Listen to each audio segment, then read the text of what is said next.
He was left to die, declared dead, even though he was still breathing. It's a case News Channel 5 investigates broke in August. But tonight, investigative reporter Ben Hall talks with the roommate who called 911. And he's questioning how paramedics could just leave his roommate to die, Ben. Well, that answer may lie in audio recordings we just obtained. They show a life or death debate between paramedics and doctors. He was still breathing and did the best I could. Jason Carter never gave up trying to save his roommate's life. 911, what is the address of your emergency? He immediately called for help when Antonio Foster shot himself in the head. I need for you to cover the wound so that he's not bleeding out. Continue. Still breathing, but Okay. help me out.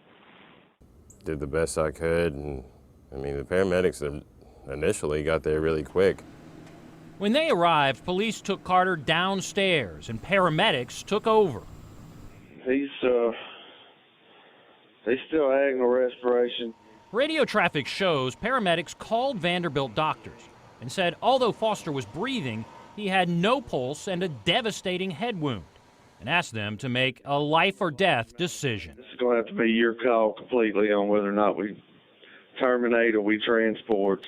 Sounds like you have a traumatic injury that's not compatible with life. Not compatible with life meant that paramedics declared him dead about 15 minutes after first assessing him. I kept asking the police, like, how's he doing? Is he still alive? Carter was surprised paramedics weren't working on Foster, and so apparently were the police, prompting paramedics to call back to Vandy for a second opinion. Let me run this by you again. Nearly 30 minutes after the first call, paramedics told a different doctor at Vanderbilt Foster was still breathing, and police were concerned about leaving him.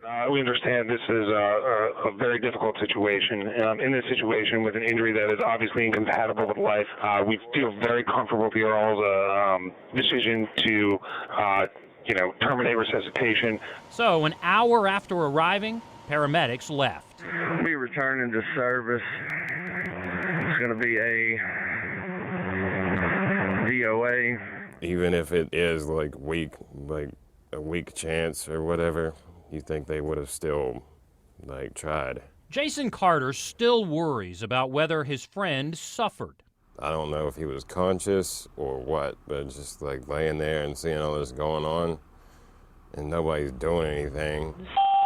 Metro Nashville Police, Fire, and Medical. Hey, this is District 15. But it wasn't over yet. 2 hours after the initial 911 call, police demanded that the ambulance come back because Foster was still breathing. We need Medic 32 and Houston 32 to respond back to Tulip Grove Road. They're to respond to emergency. This time, there was no debate. They put Foster in the ambulance and rushed him to Vanderbilt Hospital. He lived until later that afternoon. I'm very disturbed. If someone has signs of life, it's not up to us to decide whether they go or not. In the days that followed, the fire department and Vanderbilt said Foster should have immediately been taken to the hospital. The fire department changed its policy.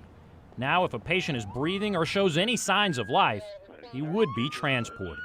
I mean, who knows what would have happened if they would have gotten him the first time.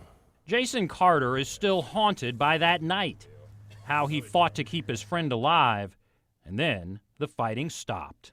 You make a mistake and you learn from it. And this is a tough mistake to have to learn from.